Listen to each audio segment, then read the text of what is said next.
प्रशांत, आपल्याकडे एक म्हण आहे, शहाण्यानं कोर्टाची पायरी चढू नये. तशीच शहाण्या माणसानं बायकाच्या भांडणातसुद्धा पडायला नाही पाहिजे. त्यातल्या त्यात सासू सुनेच्या भांडणात तर अजिबात नको.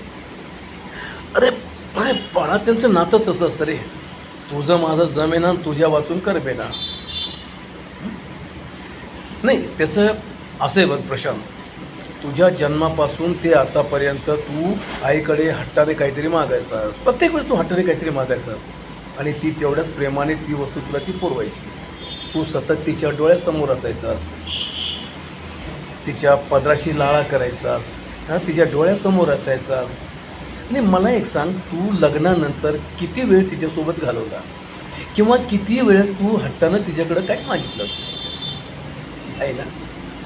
मग अशा परिस्थितीमध्ये तिच्या मुलाला तिच्यापासून कोणीतरी हिरावतंय ही भावना तिच्यामध्ये निर्माण होणार नाही का? नाही नाही नाही नाही नाही नाही हे बघ हे बघ हे बघ हे बघ, ते तिलाही माहीत आहे. ती जो विचार करते तो चुकीचा आहे ते तिलाही माहीत आहे. परंतु स्वभावाला औषध नसतं प्रशांत. याला काय म्हणतात माहीत आहे? इनसेक्युरिटी कॉम्प्लेक्स. इनसेक्युरिटी कॉम्प्लेक्स माय बॉय. या प्रश्नाला उत्तर नाही आहे. पण तू टेन्शन घेऊ नको. एक पेग घे आणि आरामानं झोप. गट. Very good.